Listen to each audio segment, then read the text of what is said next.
എനിക്കിന്ന് നല്ല വലിപ്പമുള്ളൊരു വരിക്കച്ചക്ക നല്ല പഴുത്തയൊക്കെ കിട്ടിയിട്ടുണ്ട്. നമുക്കിതൊന്ന് കൊത്തി നോക്കാം. അപ്പം നമുക്ക് ഈ ചക്ക കൊത്തി നോക്കാവേ. കണ്ടോ, ഒറ്റ കൊത്തിന് മുറിഞ്ഞിട്ടുണ്ട്. അപ്പോൾ നമുക്കിതൊന്ന് മുറിച്ച് നോക്കാം.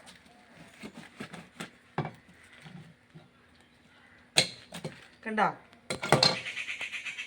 അടിപൊളി ചക്കയാണ്. കണ്ടോ, ഇതാ നല്ല വെളുപ്പുള്ള ചക്ക. അപ്പം നമുക്കിനി ഇത് കൊത്തി ഒരുക്കി റെഡിയാക്കിയിട്ട് ഒരെണ്ണം കൂടി കൊത്താം.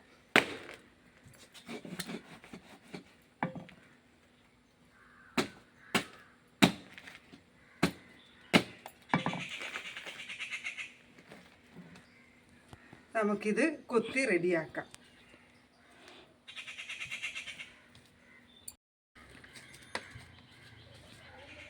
അപ്പം ഞാനിത് ഒരു കഷ്ണം എടുത്ത് റെഡിയാക്കിയിട്ടുണ്ട്. കണ്ടോ, നമുക്കിത് ഇങ്ങനെ ഇരിഞ്ഞ് ഇതിനകത്തോട്ട് ഇടാം. അപ്പോൾ ഞാൻ ചക്കയെല്ലാം അടത്തിയെടുത്ത് ഇതാ നല്ല ഒരു മുറം ചക്കയുണ്ട്. അപ്പോൾ ഇതിപ്പോൾ ഇനി നമ്മളെല്ലാം കൂടി ഇതിൻ്റെ ഉള്ളിലത്തെ കുരുവിൻ്റെ ഇതെല്ലാം കളഞ്ഞ് റെഡിയാക്കി മുറിച്ച് എടുക്കണം. ഇത് ഞാനുണ്ടല്ലോ ചക്ക വരട്ടാൻ വേണ്ടിയിട്ടാണ്, ഒരു വർഷത്തേക്ക് പോലും കേടാവാതെ സൂക്ഷിച്ച് വെക്കാൻ വേണ്ടിയിട്ടാണ്. ഞാൻ ഇനി ഈ ചക്ക ഇങ്ങനെ ഇതിൻ്റെ ഈ ഇതെല്ലാം പറിച്ച് കളഞ്ഞ് റെഡിയാക്കിയിട്ട് നമുക്ക് ഇങ്ങനെ മാറ്റി വെക്കാം. ഈ എല്ലാ ചക്കയും ഇതേപോലെ അതിൻ്റെ ഈ സൈഡില്ലേ അത് ആ കട്ടിയില്ലത് മുറിച്ച് കളയണം. എന്നിട്ട് എല്ലാം നമുക്കിതുപോലെ ഒരുക്കി റെഡിയാക്കി ഇതുപോലെ ആക്കിയിട്ട് വരാം. പക്ഷെ ഇടക്കുണ്ടല്ലോ, നമ്മളിങ്ങനെ പണിയെടുക്കുമ്പോൾ ഇടക്ക് നമ്മളൊരു കഷ്ണം ചക്ക തിന്നുകയും ചെയ്യും. നല്ല മധുരമെല്ലാം വരുമ്പോൾ നമ്മൾ അറിയാതെ ഒരു കഷ്ണം വായിലൊക്കെ ഇടും. അപ്പോൾ നമുക്ക് ഒരുക്കിയിട്ട് വരാം. ഞാൻ ഇത് ചക്കയെല്ലാം റെഡിയാക്കി വെച്ചിട്ടുണ്ട്. ഇനി നമുക്കിത് ഞാൻ കുറച്ച് ചക്ക എടുത്ത് കുക്കറിൽ ഇട്ട് വെച്ചിട്ടുണ്ട്. 2 പ്രാവശ്യമായിട്ട് വേവിക്കേണ്ടി വരും. അതിന് ഞാൻ പറഞ്ഞ ലേശം വെള്ളവും കൂടി ഒഴിച്ച് കൊടുക്കാം. കാരണം കുക്കറിലാകുമ്പം കുറച്ച് കരിഞ്ഞു പോയെങ്കിലോ, അതുകൊണ്ട് നമുക്കിത് വേവിച്ചിട്ട് വരാം. നമ്മൾ പഴുത്ത ചക്ക കുക്കറിലൊന്ന് വേവിച്ച് എടുത്തിട്ടുണ്ട്. ഇത് നല്ലപോലെ ആറി തണുത്തിട്ടുണ്ട്. ഇത് നമുക്കിനി മിക്സിയിലൊന്ന് ചെറുതായിട്ടൊന്ന് അരച്ചെടുക്കാം. കൂടുതൽ കഷ്ണങ്ങളുണ്ടെങ്കിൽ അത് വഴറ്റുമ്പോൾ അത്ര ഇത് വരില്ല. അപ്പോൾ നമുക്ക് അത് നല്ല മിക്സിയിലൊന്ന് അരച്ചെടുക്കാം. അതിനായിട്ട് കുറച്ചിട്ടിട്ട് മിക്സിയിൽ അതിന് ഞാൻ കേക്കിന് വേണ്ടിയിട്ട് പഞ്ചസാര പൊടിച്ച ജാറാണ്. അതുകൊണ്ട് പിന്നെ അത് കുഴപ്പമില്ലല്ലോ, പഞ്ചസാരയല്ലേ. അപ്പോൾ നമുക്ക് ഇതിനകത്തോട്ട് അരച്ചിട്ട് വരാം. വേവിച്ച ചക്കയെല്ലാം ഒന്ന് ചെറുതായിട്ട് അരച്ചിട്ടുണ്ട്. നമുക്കിനി ഇതിനേക്ക് ആവശ്യമായ ഏലക്കായി എല്ലാം ഒന്ന് പൊടിച്ച് വരാം. നമുക്ക് ഇതിലേക്ക് വേണ്ട വെല്ലപ്പാവ് കാച്ചാം. നമ്മൾ വെല്ലം അങ്ങനെ ഉരുക്കിയെടുക്കണ്ടേ, അതിനായിട്ട് കുറച്ച് വെള്ളം ഒഴിച്ചിട്ട് നമുക്കിത് ഗ്യാസ് സ്റ്റൗവിലേക്ക് വെക്കാം. അപ്പോൾ ഇത് ഉരുക്കി വരട്ടെ.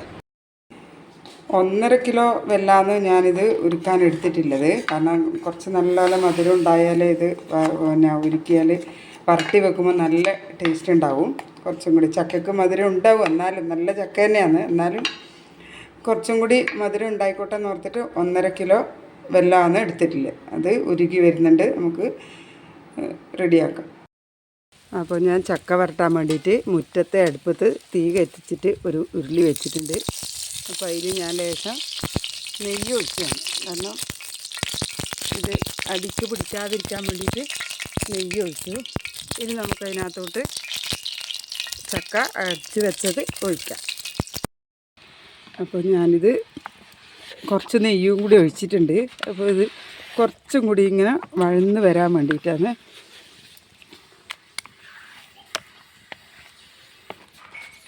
നല്ലോണം ഇളക്കണം. ഇനി ഞാൻ നല്ലപോലെ ഇളക്കി യോജിക്കും. ഞാൻ വെല്ലപ്പാവാക്കി വെച്ചിട്ടുണ്ട്. അത് നമുക്കിനി ഇതിനകത്തോട്ട് ഒഴിക്കാം.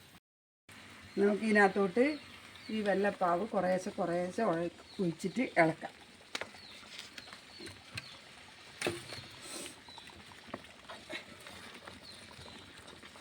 നല്ല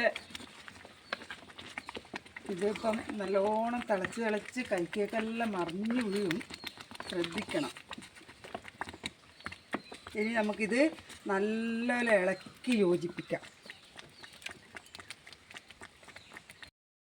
ഇനി നമുക്ക് ഇതിനകത്തോട്ട് ഞാൻ ഏലക്കായി പഞ്ചസാരയും കൂട്ടി പൊടിച്ചതുണ്ട്, അതും കൂടി ഇതിനകത്തോട്ട് ചേർത്തിട്ട് നല്ല പോലെ ഇളക്കി വയ്ക്കുക. ഇത് പാത്രം നിറഞ്ഞു പോയേ, അപ്പോഴത്തേനത് ഇനിയാണ് സൂക്ഷിക്കേണ്ടത്. നല്ലപോലെ പൊട്ടി കൈക്കെല്ലാം തെറിക്കും. അപ്പോൾ അത്രയും ശ്രദ്ധിച്ച് ഇളക്കിക്കൊണ്ടിരിക്കണം, കൈമാറ്റാതെ ഇളക്കണം, ഇല്ലെങ്കിൽ പൊട്ടിത്തെറിക്കും മേലേക്കെല്ലാം. അപ്പോൾ നമ്മൾ ഇത് പാത്രം വലിയ പാത്രം വേണമായിരുന്നു, ഇത് ചെറിയ ഉരുളിയായിപ്പോയി. ഇത് എൻ്റെ അടുത്തില്ലു. വലിയ അലുമിനിയത്തിനെക്കാട്ടി നല്ലത് ഓടിൻ്റെ ആയതുകൊണ്ടാണ് ഓടിൻ്റെ ഉരുളിയിൽ എടുത്താക്കിയത്. അപ്പോൾ ഇത് ഇതിനകത്ത് നിറഞ്ഞ് ഇതായിപ്പോയി, കുറച്ച് കൂടുതലുണ്ടല്ലോ. അപ്പം നമുക്കിത് മൊത്തത്തിലൊന്ന് ഇളക്കി യോജിപ്പിക്കാം. നല്ലപോലെ നല്ല ഇതായി യോജിച്ച് വരുമ്പോൾ നമുക്ക് കുറഞ്ഞു വരും, ഉരുളിയിൽ നിന്ന് വിട്ട് വരുമല്ലോ. അപ്പം നമുക്ക് നെയ്യ് കുറേയും കൂടി ഒഴിച്ചു കൊടുക്കാം. ഇപ്പം ഇളക്കി യോജിപ്പിക്കും. ഇപ്പം ഞാനിത് ഇളക്കാൻ തുടങ്ങിയിട്ട് 1 മണിക്കൂറോളമായിട്ടുണ്ട്. പക്ഷേ കണ്ട, എന്നാലും ഇത്രയേ ആയിട്ടുള്ളൂ. ഇതിനി കുറേ സമയം ഇളക്കി ഇതിൻ്റെ ഇത് അങ്ങോട്ടും ഇങ്ങൊന്നും മുട്ടാതെ ഇളകി വരണം. ഉരുളിയിൽ നിന്ന് വിട്ട് വരണം, അത്രയും ഇളക്കണം. ഉണ്ടോ ഇങ്ങനെ ഏറ്റവും അപകടം പിടിച്ച പണിയെന്ന് വെച്ചാൽ ആ പൊട്ടിത്തെറിക്കുന്നുണ്ടോ, അത് നമ്മുടെ കയ്യിലിങ്ങനെ വന്ന് വീഴും, പൊള്ളും, നല്ലപോലെ പൊള്ളും. അപ്പോൾ അത് ശ്രദ്ധിച്ച് വേണം നമ്മളിങ്ങനെ ആ പൊട്ടുന്നിടത്ത് തന്നെ ഇളക്കണം. അന്നേരം അത് നമ്മളെ കയ്യിലേക്ക് തെറിക്കില്ല. അതിന് വേണ്ടിയിട്ടാണ് ഇത് കൈയെടുക്കാതെ ഇളക്കേണ്ടത്. അത് ഇതിൻ്റെ കഷ്ടപ്പാട് വിചാരിച്ചിട്ടാണ് ആരും അധികം ആക്കാത്തത്, കാരണം അത്രയ്ക്ക് പണിയുണ്ട്. അപ്പോൾ നല്ലപോലെ തെളിഞ്ഞ് വരുമ്പോൾ നമ്മൾ വിട്ട് വരുമ്പോൾ കുറച്ചും കൂടി നെയ്യ് ഒഴിച്ചിട്ട് നല്ല വഴറ്റി വരണം. നമ്മുടെ ചക്ക വരട്ടിയത് കണ്ടോ, നല്ല കളറെല്ലാം മാഞ്ഞ് ഇരുട്ടായി. 5 മണിക്ക് 6 മണി 5:30 തുടങ്ങിയതാണ് ഞാൻ, പക്ഷേ ഇപ്പോൾ നല്ല ഇരുട്ടായി. അപ്പോഴത്തേന് കണ്ടോ നല്ല ഇതിലിങ്ങനെ വിട്ട് വരാൻ തുടങ്ങി. ഇതിൽ നിറച്ചും ഉണ്ടായിട്ടില്ലേ, പക്ഷേ ഇപ്പോൾ അത്രയൊന്നും ഇല്ലല്ലോ. അതാണ് ചക്ക വരട്ടിയുടെ കളറെല്ലാം നല്ല കളറെല്ലായി വന്നു. ഇതിനകത്തൊന്നും വിട്ട് വരാൻ തുടങ്ങി. കണ്ടോ, ഇനിയും ഒരു 1/4 മണിക്കൂറും കൂടി എങ്ങനെയായാലും ഇനിയുണ്ട് ഇളക്കണം. ഇത് കഷ്ടപ്പാട് ഒരുപാടുണ്ട്, പക്ഷേ നല്ല ടേസ്റ്റാണ്. നമ്മൾ എല്ലാത്തിൻ്റെ കൂടെ ചക്കയപ്പം ഉണ്ടാക്കാം, പിന്നെ അതേപോലെ ജാമായിട്ട് വേണം ഉപയോഗിക്കാം. ബ്രെഡും ചപ്പാത്തിയും അങ്ങനെയെല്ലാം കഴിക്കുന്നവർക്ക് നമുക്ക് ഇനിയും കുറച്ചും കൂടി ഇളക്കാം. ഇനി ലേശം കൂടി ഞാൻ ഇടയ്ക്കിടയ്ക്ക് കുറേശ്ശെ നെയ്യ് ഒഴിച്ച് കൊടുത്തിട്ടുണ്ട്. ഇനി ലേശം കൂടി ഒഴിക്കുക, കാരണം ഇത് സൂക്ഷിച്ച് വെക്കേണ്ടതായതുകൊണ്ടാണ് നെയ്യ് ഒഴിക്കുന്നത്, അല്ലേ പിന്നെ നെയ്യൊന്നും ഒഴിക്കേണ്ട ആവശ്യം വരുന്നില്ല. പക്ഷെ ഞാൻ ഇതിനകത്ത് ഏലക്കാപ്പൊടിയും നെയ്യും എല്ലാം ചേർത്ത് സൂക്ഷിച്ച് വെക്കാമല്ലോ. അപ്പം നമ്മുടെ ചക്ക വരട്ടിയത് ഞാനിപ്പം അടുപ്പത്തുനിന്ന് വാങ്ങി ഇവിടെ കൊണ്ടുവച്ചിട്ട് നല്ല വൃത്തി ഇളക്കി യോജിപ്പിക്കുകയാണ്. അപ്പം നല്ല ഈ ചക്കക്കാലത്ത് ആരും ചക്ക വെറുതെ കളയാതെ ആക്കി നല്ല ഡബ്ബയിലോ ടിന്നിലാക്കിയിട്ട് വെച്ച് കഴിഞ്ഞാൽ ഒരു കൊല്ലം വരെ ഇത് മോശമാവാതെ നിൽക്കും. നല്ല പലതരം പലഹാരങ്ങൾ ഉണ്ടാക്കാം. ഇത് വെറുതെ കഴിക്കാൻ തന്നെ നല്ല ടേസ്റ്റാണ്. ഇപ്പം നല്ല മണം വരുന്നുണ്ട്. നെയ്യ് ഞാൻ കുറേ ഒഴിച്ചിന്, പിന്നെ ഒരുപാട് വേണ്ടാന്ന് വെച്ചിട്ട് ഒരു 300 ഗ്രാം പോലെ നെയ്യ് ഞാൻ ഇതിനകത്തോട്ട് ഒഴിച്ചിന്. പിന്നെ കൂടുതൽ നെയ്യുടെ ചുവ ആർക്കും ഇഷ്ടമല്ല, അതുകൊണ്ട് അങ്ങനെ ഒഴിച്ചത്. അപ്പോൾ കണ്ടോ, നല്ല അടിപൊളി ചക്ക വരട്ടിയത് ഇവിടെ റെഡി ആയിട്ടുണ്ട്. എല്ലാവരും ഉണ്ടാക്കി നോക്കുക. ഇഷ്ടപ്പെട്ട് ലൈക്ക് ചെയ്യുക, ഷെയർ ചെയ്യുക, സബ്സ്ക്രൈബ് ചെയ്യാത്തവരുണ്ടെങ്കിൽ സബ്സ്ക്രൈബും ചെയ്യുക.